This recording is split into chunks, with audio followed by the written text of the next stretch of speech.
Welcome back, folks. It's me, Phil Terrell. You're watching part 18 of the Final Fantasy VIII Let's Play. This part's going to be a bit of a meaty one. I decided to make this one a bit longer because I want to go ahead and knock out the side quest that we're going to be doing with this part. So, because Squall woke up from his nappy nap time because, he had a lot of bombs drop on him at once. So he's now the leader of the garden, or at least the mercenary portion of it. At least that's what Sid made it out to be. But we're just going to say he's the de facto leader of garden now.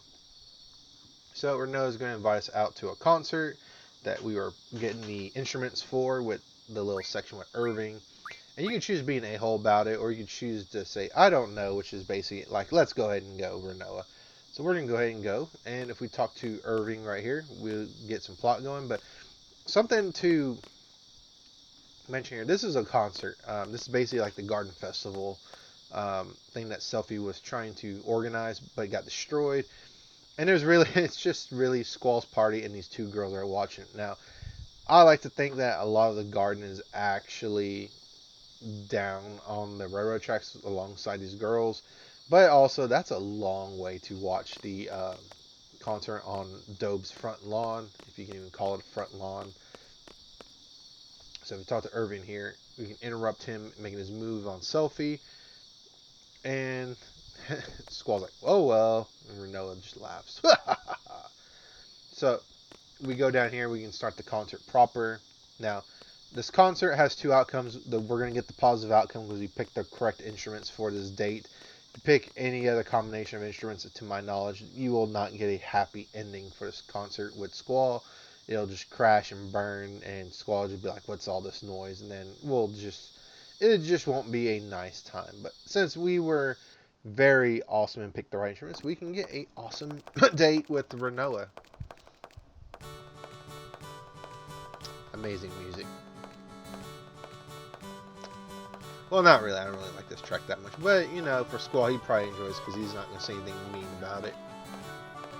But, with that, you can choose to run around and change the view of the concert and look at the concert from behind. There's really no point to this other than just the cosmetic and the view of it. So let's go ahead and go back to where the concert is, and we're going to go find that spot that Irving was talking about earlier that he marked with a magazine.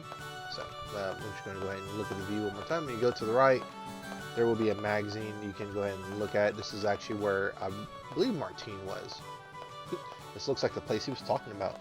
Everyone knows it makes a very observant find that is a naughty magazine. Anyways, so it's funny how it's like going to be right in between them. Now, this whole concert basically is just for Squall's promotion and just get him to talk and figure out what's going on in his mind. And also we're gonna be given a little bit of an insight in Squall's mind. Rinoa is of course going to sit with him and really just talk to him and get him to come out. Where she's even going to make fun of him because he starts to sit and frown like this. He's going to make a gesture towards her and she's going to roll, and for the life of me I don't know how she can back roll in that dress without flashing anyone. But anyways, Squall will want to leave, and Rinoa is not going to let him, and really wants him to vent to her and his friends because, more importantly, to trust them as friends, because that's what friends do. Now, of course, Rinoa will push him down onto these solar panels. Squall is not very happy, and she's like, "Yes, do it, let it out." Anyways, she just really wants him to talk to them more because Squall is not a very talkative type. And Squall is going to basically come to question his beliefs again because he's like, am I really that interesting? Or maybe I'm just this way because, I'm scared. And he says, Squall will say to himself, it's nice to have friends and adults you can rely on. However, it's really dangerous because eventually you're going to get used to it. And eventually you're going to lose them and everything's going to, have to end sometime. And this logic he uses to defend against relying on others is that nothing lasts forever. But the thing is, it's because nothing lasts forever. You have to cherish the time you got with them, Squall. Jesus. But I still like Squall, even though he's a very hard-headed person when it comes to this. Now, Squall says something very interesting here, that he doesn't really want to deal with that pain again, even if it means him being alone. But what's this before event that he's talking about? Because we don't really know anything about Squall's past before Garden. And then Rinoa really lays down the feelings for Squall, buttering him up and reading him like an open book.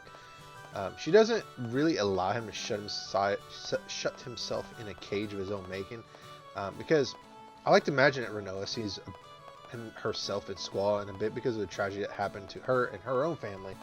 And she probably went through something similar and doesn't want that for Squall too. Hence, why she's doing all this for him as well. At least that's my little insight to this. Which is funny because, in my opinion, this comes full circle later in Disc 3. And, really, Rinoa's like, we all love you. There, I said it. And then she's like, together. Keep it in the back of your mind. And call us whenever you need to. We'll be waiting. Now, Rinoa says a line like this. I think it's already passed. But she says, there's no guarantees in the future. And that's why today, the time we have is important. So, that's kind of a line that will come back later. Squall's going to quote. And really, Rinoa's like wants to know more about Squall, about his thoughts for the future. And Squall's like, I'd rather not talk about that, but what about you? And Rinoa's like, I don't really want to talk about that. So it's a little bit awkward a date. But with that, the concert's over, and we can continue with the plot. Now, back at the garden, Squall's going to have that same dream with the little boy in the rain looking for his sister. Let's go ahead and look at that dream one more time. Come on, dream, hurry up. And really, I think by now it's kind of obvious like who this boy is and why Squall's dreaming of him. But I'm still not going to ruin it. I'm just going to let it go until we eventually get to that point in Disc 2, which is, in this section, not this section of the game, but I would say in the next few parts. But with that, Squall will wake up and we're told to go to the Bridges Garden. And we find out that, well, the garden is going to be up and running and we will soon have the ability to leave FH. And ironically, it only took one day. I mean, that's what the game makes it look like. It just took one whole day for them to gut the garden, I guess the part that wasn't really working, and then, reassembling all that, and then getting an awesome control stick or control fin. I call it a control fin because it really looks like a fin, what Nidia is going to be piloting or using to pilot the garden. Now, one interesting thing is after this whole event with FH, Sid's nowhere in the garden anymore, so it makes me wonder where Sid is. Maybe he's just chilling out somewhere, but everyone's like, welcome, Commander, which Squall's like, nah, don't call me that, cut that crap out. So Shu's basically say, hey, we think you should carry a title, and Quistis and Shu are just trying to make this super formal and probably awkward for Squall. Now, they're going to talk about the division of labor for Squall, so he's just going to be the one that decides where to go, how to execute that stuff, and then Shu and Quistis are going to take care of the day-to-day operations with Dr. Kodawaki. Now, at this point, we can't use Selfie, and we're kind of told that the place we need to go to is going to be Balam Garden. Or not Balam Garden, we're in Balam Garden. We're going to go to Balam according to Shu, but we're not going to do that. We're going to side quest for this part and the next part. So, probably, I would say in part 20, we'll probably be doing actual plot. And here, I'm going to go ahead and try to challenge Shu to a card game, and she's actually the CC Group Heart Queen. So, she holds the Carbuncle card, and the Carbuncle card is pretty strong vertically. So as long as you can remember to attack the Carbuncle card from the sides, or to put a card on the top side that is higher than 9 on its bottom number, you should be good, because all he has is an 8 on top and a 10 on the bottom, which is what the A stands for. So again, if you play defensively, you'll have no problem taking out Shu and claiming the Carbuncle card. Now, the Carbuncle card is a level 9 card, I believe, and then it's a pretty strong card vertically. You can probably snag some Saman Plus rules with it, but anyways, I'm digressing, but you can card mod it for 3 glow curtains, which will teach the auto reflect to a guardian force, and then it can also refine, the item itself can refine to 100 reflect spells, which I guess it's pretty nice if you really want reflect spells, but it's not a super good item in my opinion. Now, if we talk to Nidia here, he's going to be a bit surprised that Shu was the one of the suits of the CC group, and Quis is already new, surprisingly. Now, to tackle the king, you can actually tackle the king anytime after Shu. You just gotta go to Squall's room and just rest until eventually the king will wake you up. But we're not gonna get that in this part or the next part, because again, we're gonna be side quests. But then again, it is a side quest. But we're gonna get a pretty humorous scene here with Squall on the PA system, because Squall's like, speech, forget it, cut the mic. And Rinoa just finds that absolutely hilarious. Now, we can go ahead and make our party. I'm going to go ahead and pick Quistis and Irving. I'm going to leave Zell and Rinoa off on Garden a little bit, because I've been using them for a while. Now, Selfie we can't use per plot, because she's tired from the missile-based mission and all that stuff. So, we're going to make our party. Now, the Garden is basically a giant boat and a car. Now, you can cross the sea however you want. You can't go through that bridge, unfortunately. That would be super nice if we could. And it also cannot cross mountains and specific landmarks like that bridge, or, for example, like the crater at the Trivia Continent.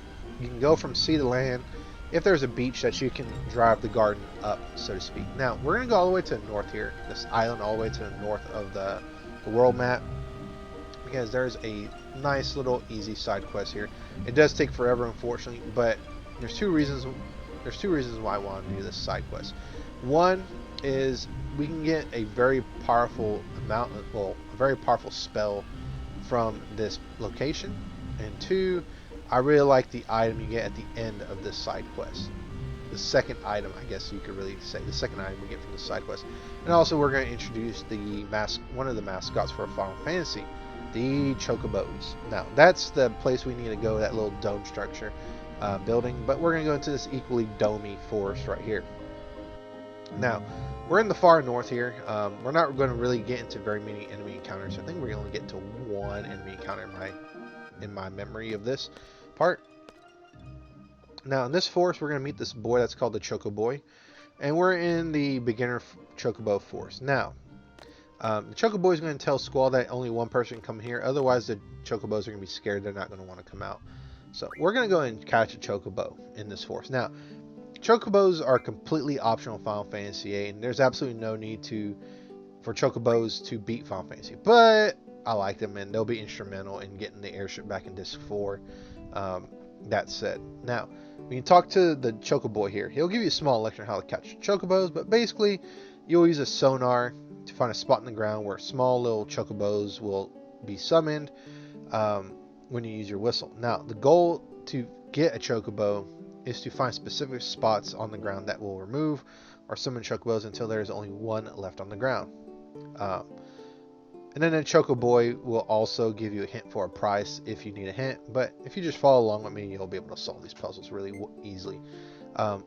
Now, you don't want to use a whistle when you're not on a spot where that radar is going crazy, because if you use your whistle on a spot, like for example right here where I'm standing, a Chocobo, a small Chocobo, will come down from the air and steal your whistle, and you got to buy a new one, and that's not fun. But then again, money's aplenty with Final Fantasy VIII when you just haven't really been spending it. Now, this forest is super easy because if you use your whistle right here to catch, and you summon a Chocobo, and you can just go up to and talk to it. I think you have to use the whistle or the sonar and then talk to it, I believe. Yeah, you gotta detect and then talk to the Chocobo. If there's only one on the ground, then you can summon the Chocobo. And don't talk to the Chocobo right away. Use the radar to find another spot here on the ground that goes kind of crazy. Switch to your whistle and then use it, and then the giant Chocobo will dig in the ground and you'll give us some nice treasures, which are generally stones that will, when used, will use a powerful spell. So in this case, we'll get an Aura Stone, which is a very nice spell because it will automatically allow you to use limit breaks really easily without having to be in a dire situation with health. Now, the Chocoboy will also say that once you find these stones or treasures, the Chocobo will now see you as one of them, and you'll never ever have to play this convoluted game to get a Chocobo. So with that, we claim our Chocobo, and the Chocoboy will allow us to take a Chocobo and name it. And really, the point of this, I want to say in the remaster. There's no point in it because we don't have the ability to do Chocobo World on this. But in the original Final Fantasy on the PlayStation, you could do it if you had a, I forgot what it was called. I think it was called Station Board or Station something. But anyways, I'm not going to worry about it. I'm not going to explain that. But with that, we have access to our Chocobo. A Chocobo can run, and we don't have to worry about enemy encounters. It can run on the shallow, light blue water that you see there. But otherwise, not very important. I mean, they are necessary for a side quest. And as I said, they're necessary to get the airship in Disc 4, but otherwise, not super important. Now, let's go into this dome structure here that looks like a dungeon, but it's actually a village. This is Shumi Village, which is where Norg, that was the proprietor of the garden, was. Now, this draw point right here is super, super important because this is the only draw point you have to spend money for, 5,000 gil on top of it, to draw from it. Now, when you draw from this draw point, you'll see that's Ultima. Ultima is one of the best spells in the entire game. It junctions very nicely, and rightfully, they have the right to charge 5,000 gil for it. Now, my suggestion is to have the person who's drawing the spell have the highest magic stat that you can give them, so you can get the most out of that draw point. Now, that said, that draw point will also refill, so you can also go back there and draw from it. I'll be doing that off screen quite a lot to get Ultima, to give Ultima to Squall, or I think Rinoa in this case for this playthrough. Now, after you hop in the elevator, you'll be introduced to Shumi Village, and they're allowing us to wander around in here. And this is where we do a very simple but very fetch questy side quest. So this first building here is the inn, which we'll hear a very familiar tune here, which is Julia's song, Eyes on Me. Fantastic song. I really like it. Now, if you talk to the bar or the counter, one of the Shumi these Shumi are very short, so they have to use technology to get around. You can sleep here if you want. There's not a Timber Maniacs magazine in here. Now, I will say here there is a copy in Shumi Village, but we're not going to get that yet. We will get it, but not yet. And I really wish there's a lot more to do in Shumi Village other than the side quest, but you get a lot of awesome background information on a certain character. But I really like the design of this town. It's built inside of an underground cavern. When the top of it is basically just a frozen wasteland. I really like that choice right here. They're using technology, and I imagine there's a bit of geothermal temperature being used to build a village 323 meters below the ground to make a very sustained village. This building right here, we can't go in it, unfortunately. It'd be nice if we could. This giant building here is the village elders building that's guarded by a Moomba. We can't go in there, and just like all the other Moombas, because of the visual mods, it will glitch. Now, this house right here is the artisan's house, the artisan's home. That copy of Timber Maniacs, do not grab it. If you grab it, will actually make a Laguna dream harder. And so by not grabbing it, it'll make it easier. Now, why that is the case, I think it's explained in one of Selfie's diaries. But for now, we're not going to grab it. If we talk to Artisan, he'll drop more and more vehicles that he kind of had a little bit of a... I want to say he just said he designed some of it. So there's a little bit of Shumi influence in those designs. Or maybe they influenced him. I didn't quite catch that. But this building right here is going to be the building we're going to be going to and from quite a lot for the side quest. And we're going to see here that they are building a statue of Laguna, who also the Shumi hold in very high regard because of his time he spent here. Now, they'll ask us if we know Laguna, and Squall's going to be like, kinda, and they explain that long ago a Moomba found Laguna lying down in a pool of his blood, and it looked like he fell and slipped off a cliff. Now, a long time ago, I thought this event that you're talking about is when he fell off that mountain with Kiros and Ward when they were trying to escape the Central Continent, but they're talking about a different event here. So Laguna has very, very bad luck with cliffs, shall we say. Now, the sculptor is going to explain that Shumi evolve into either Moombas or Elders. Now, depending on who you bring here, or anyone you bring here, they're going to make a comment that, man, that's sad. You're going to change into a beast, which is going to set off the sculptor, because Moombas are very sacred in their culture. And they're like, would you call them beasts?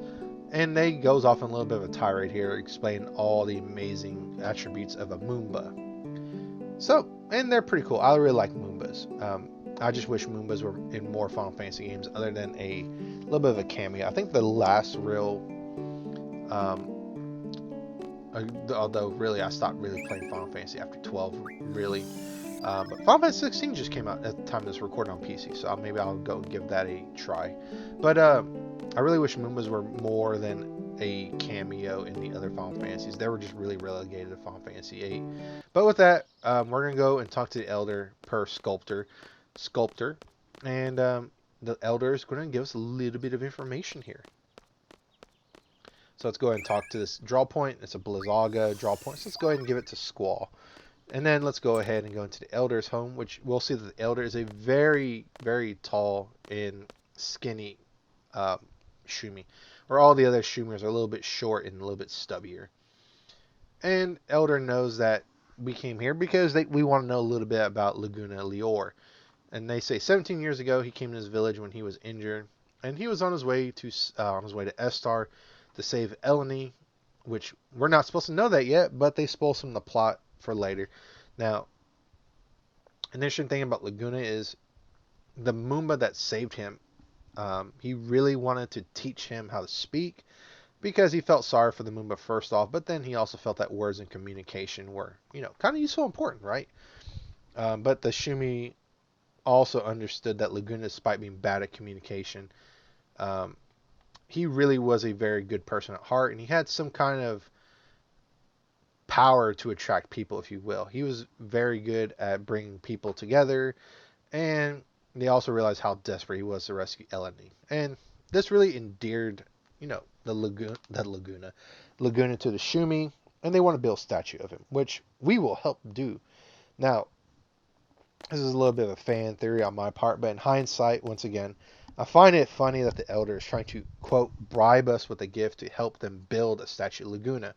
Now, I don't see them doing this with just any person that comes into the village, but why Squall, I think to myself when I play this.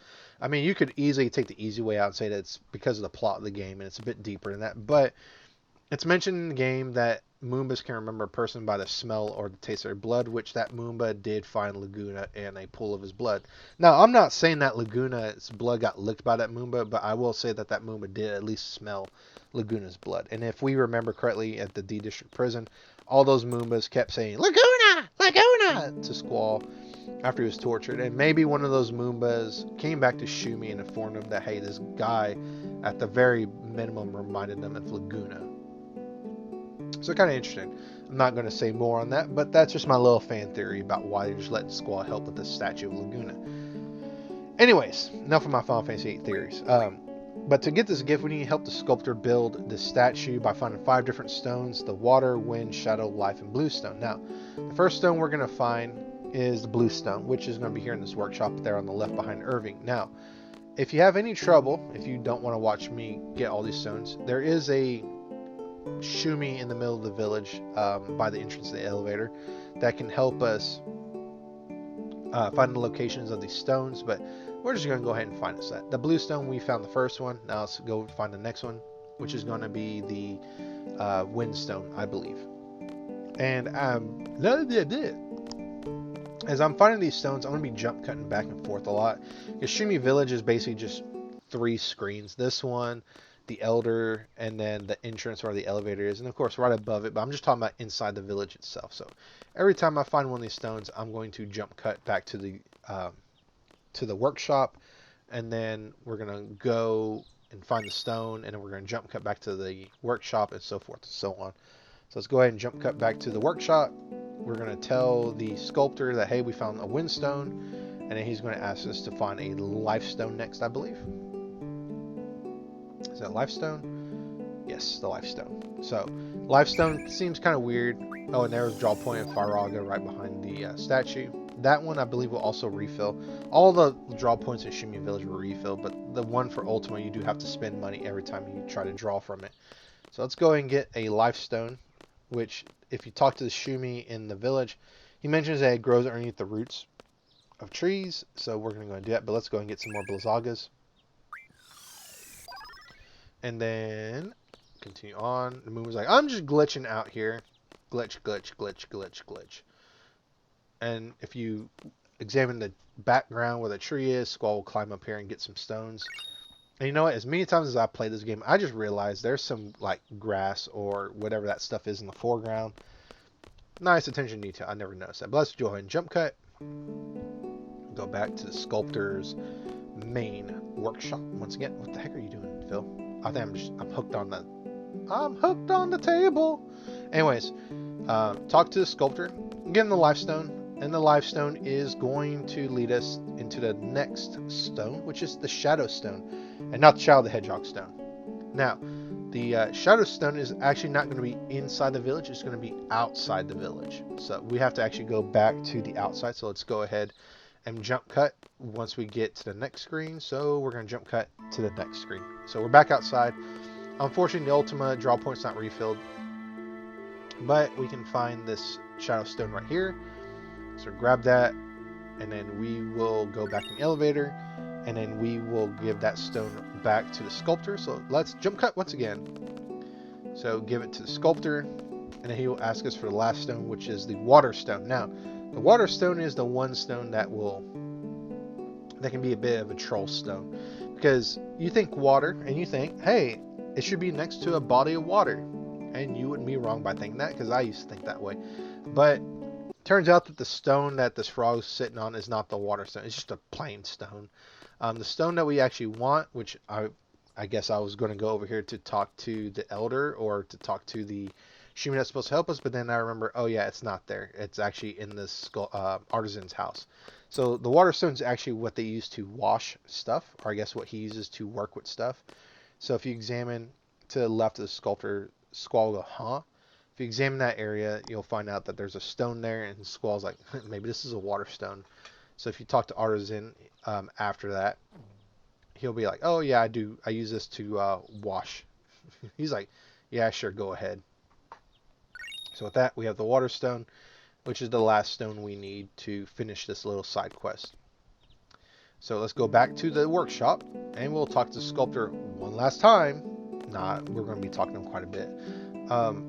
And we'll be giving him that last stone. And he's like, yes, that's the water stone.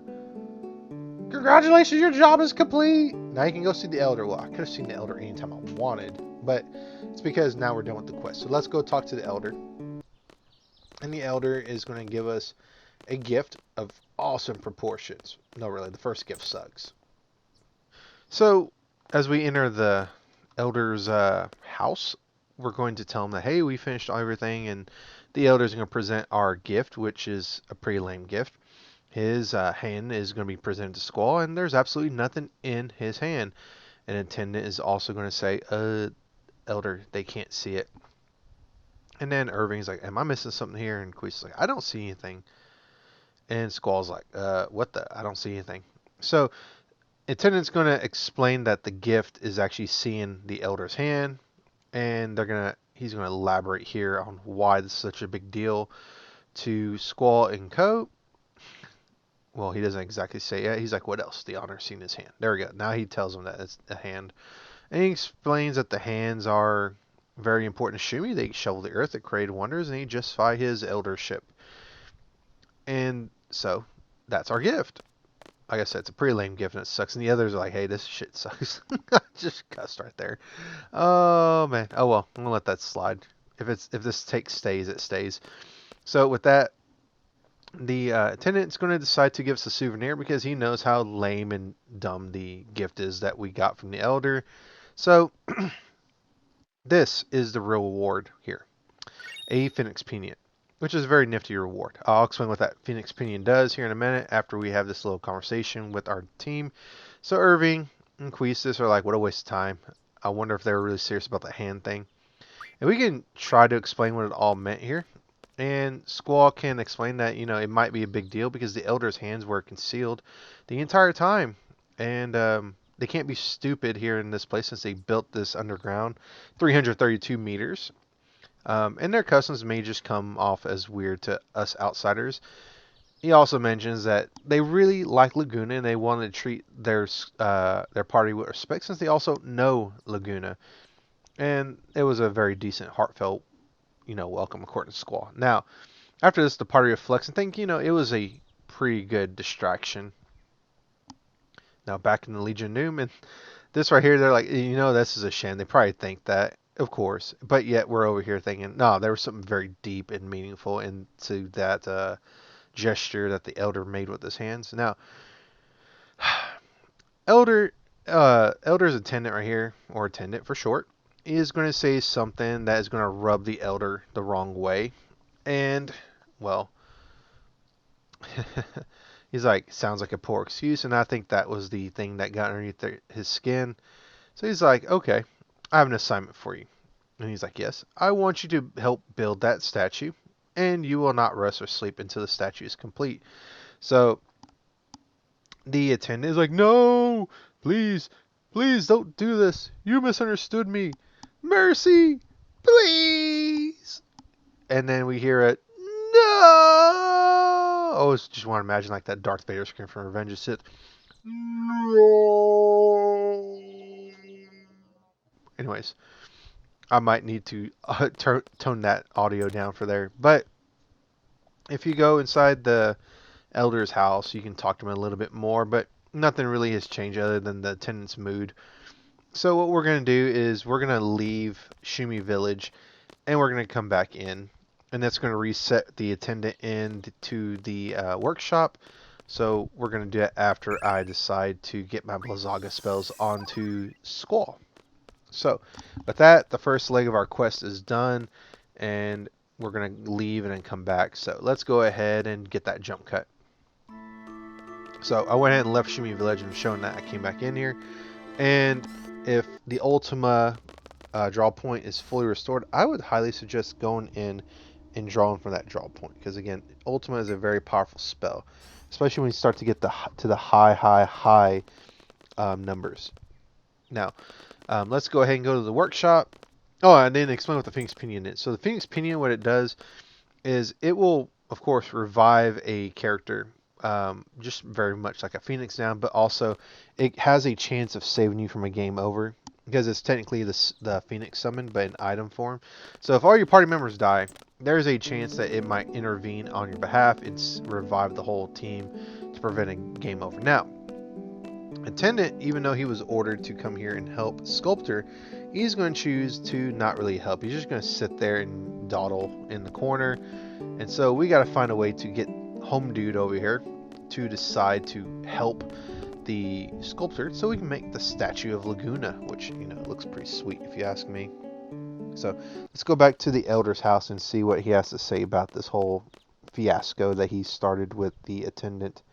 Now, you don't have to do this, but again, you get a nice reward for this. And the reward for this actually doesn't suck. I think the reward here is kind of well worth the time investment.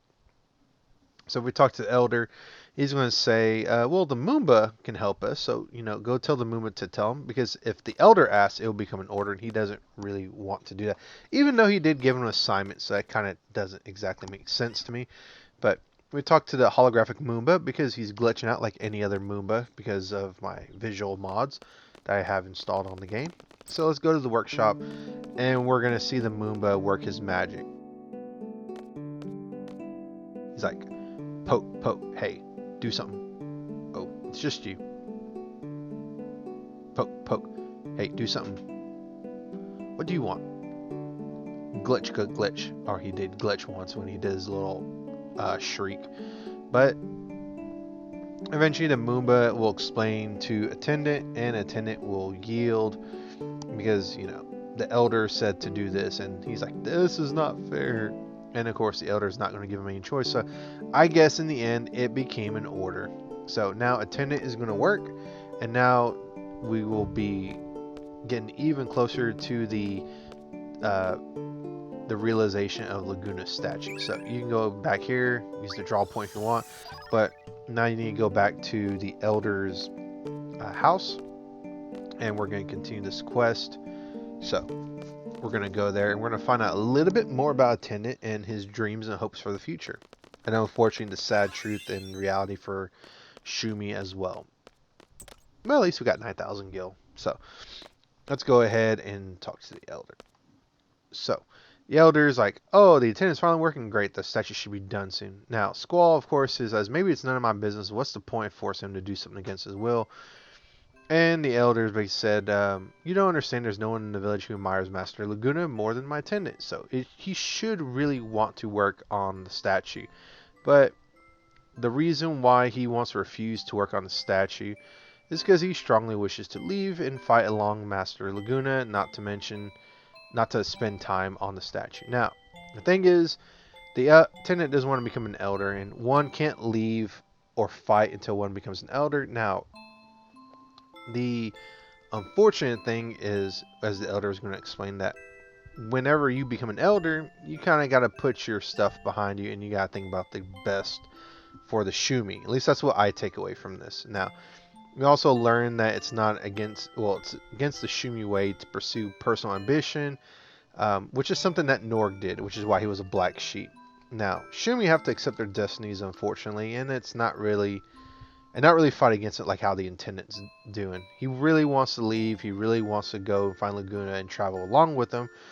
However, Squall will also comment that this is sad that this is what the Shumi believe. So, it's really just a conflict of cultures, I feel. But, you know, we're not going to tell them what to do because, you know, we're not Shumi. We're just humans. So, we're going to go ahead and leave. And if we go back to the workshop and talk to him, we're going to find out that if we can get one more person to help, which is going to be Artisan. So, if we talk to them, he says, Attendant needs me. We need one more skilled architect, which Sculptor's like, I've learned quite a lot from Attendant. So if we go ahead and talk to him, he's like, Artisan, yeah. If we had an Artisan, it would really help out. So if we keep on talking to him, we find out that they need Artisan. So let's go and talk to Artisan and see if he's willing to help. Because that would be awesome if he were to join us and be a great asset to this cause. And so let's go talk to Artisan. But before you can get Artisan to answer, or to see if he wants to join or not, you gotta talk to him a few times to get his little RC cars or his little model cars to drop from the ceiling. Which, very interesting enough, I think this green truck was actually a model of Laguna's vehicle in a cut content of the game. So if you talk to Artisan after all that, he's like, I can't do it. So, you know, screw it. I'm not gonna do this. I gotta do stuff before I become a Moomba. So. We're shite out of luck, so we got to figure out a way to get Artisan to join us in fixing the statue. So if we talk to the Elder, he's not going to be very helpful in this endeavor. He's just going to say there has to be a way to get him to join us. Now, that said, if you did go around and talk to some people in FH, specifically Grease Monkey, beforehand, you'll find out that he actually knows somebody from Shumi Village who is also the artisan. So if we have that knowledge in mind, we can go to FH and we can talk to Grease Monkey to help us out on this. Now, you're not required to do that beforehand. You can actually just, you know, go straight to Fisherman's Horizon, talk to Grease Monkey, and everything will continue hunky-dory. Now, there's a few things I want to show off in FH before we jump cut straight to Grease Monkey. So, one thing is, if you did the Master Fisherman Sidequest, there's a full life draw point here that I'm going to take advantage of, even though I didn't get very many full lives. So, I'm going to go ahead and move those full lives. I think I moved them to Rinoa, I think Rinoa is my full life carrier, because, you know, full life is a pretty good spell. It's much better than life. Go ahead and give my Ultimas to Rinoa as well, so she has 25. Really good spell.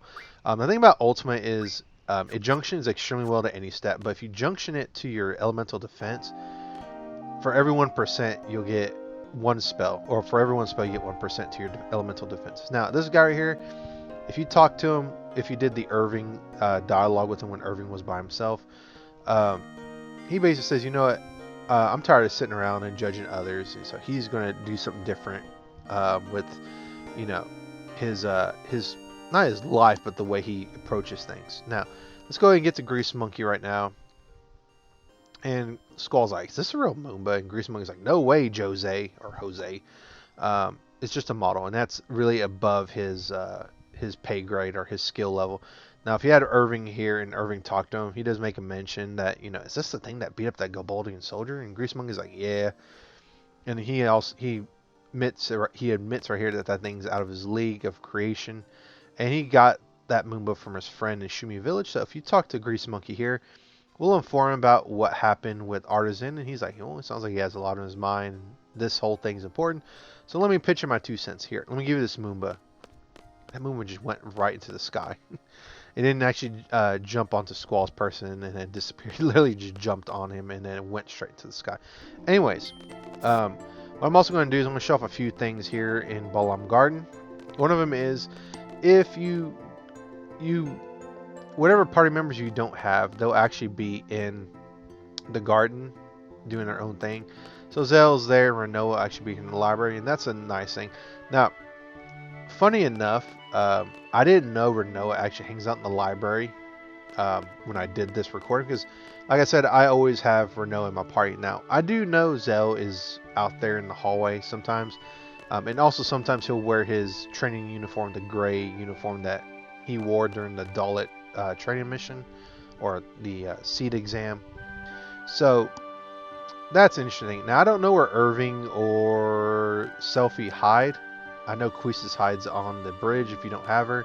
So that's a thing. Now let's go ahead and continue and do one more thing, which is going to be we're going to go try to get the CC card king to show up. So if you want to do this, you just keep trying to rest on the bed with not Zell. That sounded awkward. With Squall. And every time that you rest, there'll be a small chance for the CC card king to show up. But I'm getting a little bit tired of that. So that time I thought it was really going to happen, but it doesn't. So this is where you do this to try to get the CC card king. Now, I'm just going to go ahead and skip and go to Dr. Kotowaki's infirmary. I forgot the name for infirmary. And we can talk to her a little bit. And we can find out that she was the previous CC card king, and she's since given that position to another person. So with that, that's really all I have to show in Balam Garden. So with that said, we can go back to Shumi Village. So let's go and talk to Artisan, and when we do that, the Moomba will come off of Squall, and then he will talk to Artisan. And it will do its darndest to try to convince Artisan to, hey, join the cause, fix the statue. Because, having one more person is awesome. And, that's the whole point about being an artisan. Just, help create art, even though, you're about to change it to a Moomba. Sounds a bit odd. Now, this little scene right here, I believe this plays only if you did the Master Fisherman Sidequest in FH. So the Master Fisherman's actually an honorary Shumi because he actually built or designed the hologram that's in the elevator. And also he did some other stuff in the village, like other technical gizmos, as he said. And he says, I got tired of the ocean, so I want to use a pond. And Squall mentions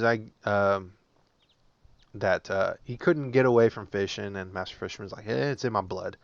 Now, with that, Artisan's going to come out with the Moomba on top of his head, and he's like, I'm going to do it. I'm going to help. And I decided that, hey, I want to try to become a human when I evolve, which, interesting. I don't know how well that's going to be for him, but Grease Monkey also invited him to come to FH, which he's going to try to go and do eventually. If you talk to Master Fisherman, he's also going to say he's going to stop by once the statue is going to be completed. Now, we can be on the lookout for that. And then we can also talk to the Elder for a reward now, which is a pretty awesome reward. But let's go ahead and see how the trio of statue builders are. I guess 4 statue builders, because the moon is on top of the statue cheering them on. And of course, we can get our Faragas while we're there. Now, I believe the statue, I want to say the statue will be done by Disc 3. Might be done earlier, I'm not sure. Normally I come back once I get the airship. Let's go and get the Blazagas. Now, The Elder is going to give us our real reward for this, for this whole side quest, which I think is very useful and it's worth investing the time for. I've said that before, and we will get the Status Guard. So Status Guard teaches status defense ×4 to a Guardian Force, and it's the ultimate status defense we need for Malboro hunting and also just to prevent nasty status effects. Well, with that, we can leave Shumi Village for now and also forever if you don't want to visit again to see the scene with the statue. But I'll also always recommend to come back here now and then to draw Ultimas, because this is the easiest spot to draw Ultimas before Disc 4, even though it costs money. The only other place is Ultima Weapon, which we will talk about that boss later. So let's go ahead and leave. And that's actually going to be the end of this part, unfortunately. I mean, I guess fortunately. I really like this part, even though I probably rambled more than enough. But I'll catch you folks on the next one later, and bye. If you like this part, please like and subscribe.